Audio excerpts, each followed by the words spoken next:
keadaan manusia tatkala di penghujung mahsyar. Keadaan manusia di penghujung mahsyar. Jadi manusia akan dikumpulkan, kemudian setelah itu akan dipisah secara berkelompok. Ya.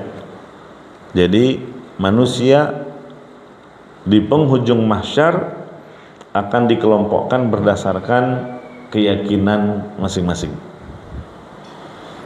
Misalnya kaum Yahudi yang akan dikelompokkan tersendiri dengan sesama Yahudi. Demikian juga dengan kaum Nasrani, ya, akan dikelompokkan sendiri dengan sesama kaum Nasrani. Nah, setelah itu mereka akan digiring, dan ada dua penggiringan. Ada yang digiring menuju surga dan ada yang digiring ke neraka. Nah, yang digiring ke surga, mereka inilah yang harus melewati as-sirat terlebih dahulu. Ya. Sehingga yang akan melewati as-sirat hanyalah dari kalangan muslimin, mukminin, dan juga munafikin. Tapi nifaknya yang nifak asghar, bukan nifak akbar. Sedangkan yang lain digiring ke neraka. Nah, ini adalah orang-orang kafir dan orang-orang munafik. Tapi yang nifak akbar, munafik yang sampai mengeluarkan pelakunya dari Islam. Nah, kalau golongan ini semuanya langsung masuk ke dalam neraka tanpa melewati as-sirat. Definisi as-sirat adalah al-jisr. Al-jisr itu artinya jembatan. Jembatan yang dibentangkan di atas neraka jahanam. Iya. Kemudian para sahabat bertanya, "Ya Rasulullah, wa mal jasru?" Wahai Rasulullah, bagaimana bentuk jembatan itu? Bagaimana sifatnya? Qala madhadatun mazillah alaihi khatatif wa kalalib wa hasakah mufaltahatun laha syaukatun uqaifa takunu binajrin yuqalu laha as-sa'dan. Adapun sifat as-sirat, kata Nabi sallallahu alaihi wasallam, licin, lagi mudah menggelincirkan. Dan di atas as-sirat ini ada besi-besi pengait, kawat berduri yang ujungnya bengkok, yang diperumpamakan seperti pohon sa'dan, pohon yang dikenal di Jazirah Arab. Adapun dalil dari hadis, ya, sangat banyak, ya. Bagaimana sifat-sifat as-sirat? Yang pertama, sangat panjang.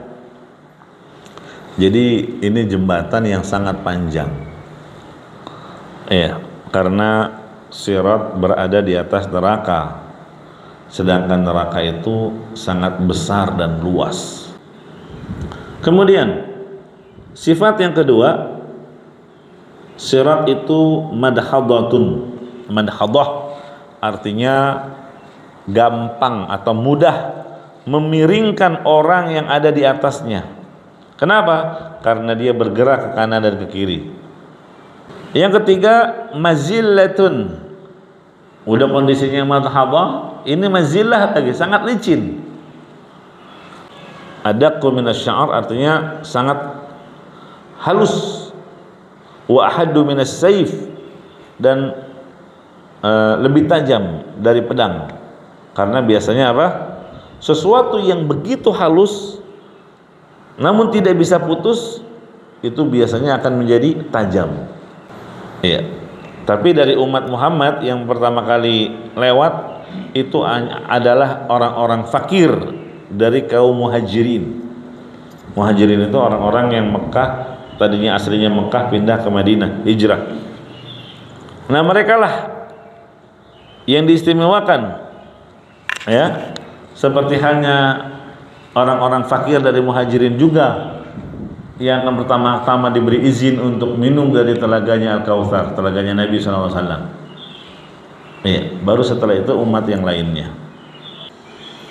Ya, disebutkan di surat Asy-Syura ayat 52, walakin ja'alnahu nura nahdi bihi man nasya'u min ibadina.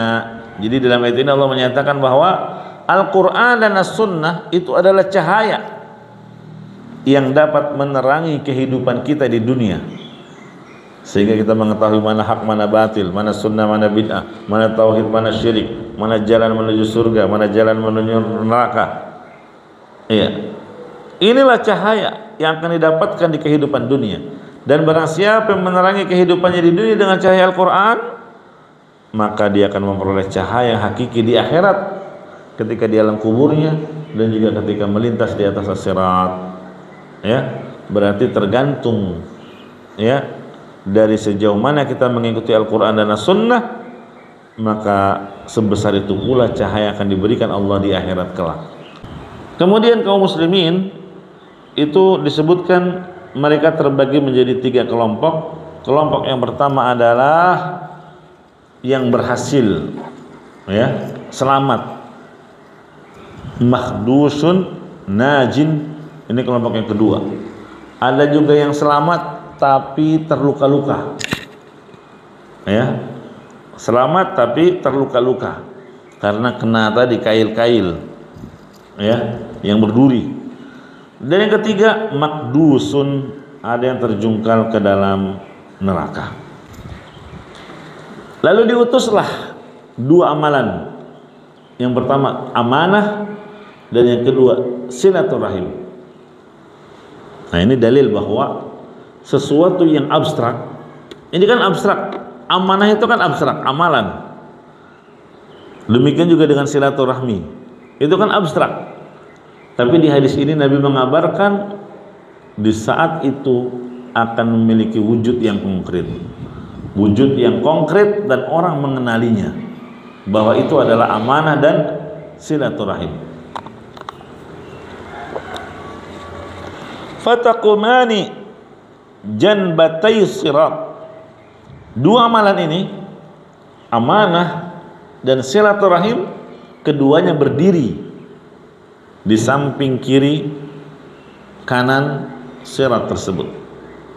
Iya, Masya Allah. Jadi dia menyaksikan kita. Di antara amalan yang menyaksikan adalah amalan amanah dan silaturahim. Kemudian setelah itu, ya, ada yang tertahan di al-qantarah. Nah, ini al-qantarah. Al-qantarah jadi lain lagi, ya. Nah, apa itu al-qantarah? Bedanya dengan as-sirat apa? Perbedaannya, walaupun ini ada 2 pendapat, ya. Ada yang bilang qantarah itu jembatan tersendiri. Iya, jadi jembatan kedua, bukan bagian dari sirat. Ini pendapatnya Imam Al-Qurtubi di dalam kitab At-Tazkirah. Pendapat yang kedua mengatakan qantarah itu termasuk dari sirat, cuma dia berada di ujung, gitu ya. Nah, ini 2 pendapat, Allahu a'lam. Tapi pendapat yang lebih kuat insyaallah pendapat yang pertama, bahwa al-qantarah itu jembatan kedua, ya, bukan bagian dari as-sirat. Nah, terus apa fungsinya qantarah? Nah, ternyata fungsi qantarah adalah untuk qisas.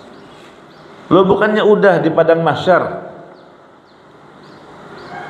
Ada yang mengatakan ini kelanjutan qisas yang belum selesai ketika di padang mahsyar. Jadi hanya diperuntukkan bagi sebagian orang saja, tidak semuanya. Beda dengan as-sirat, ya, semua muslimin, mukminin dan munafikin. Sedangkan al-qantarah hanya sebagian saja yang belum selesai ketika di padang mahsyar.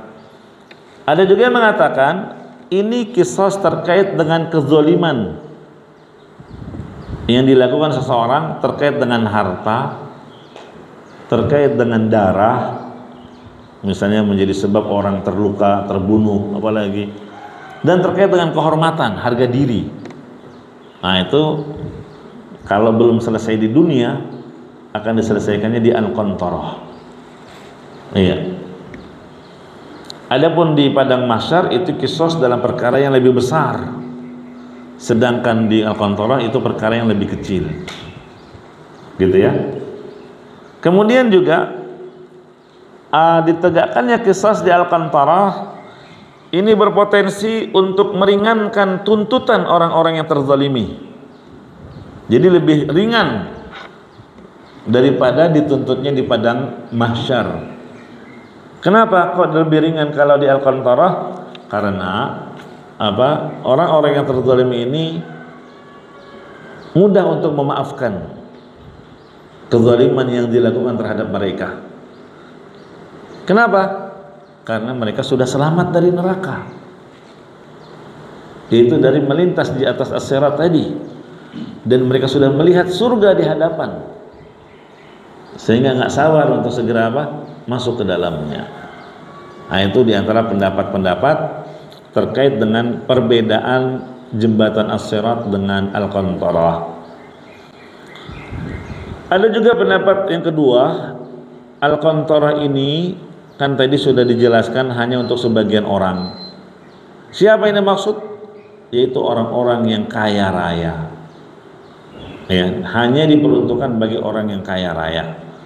Sebagaimana hadis Nabi SAW riwayat Bukhari, wa ashabul jaddi mahbusun, sementara orang-orang kaya tertahan.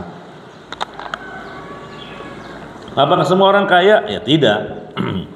Yang tertahan di sini adalah orang-orang yang kaya raya tapi di dunia menahan hak-hak Allah, atau bayar zakat tapi tidak sesuai dengan keharusannya, kurang dari nominal yang harus dibayarkan, atau menahan hak fakir miskin, tidak infak, tidak sedekah, ya. Karena mereka menahan hak-hak tersebut, maka di hari itu pun mereka ditahan untuk masuk ke dalam surga.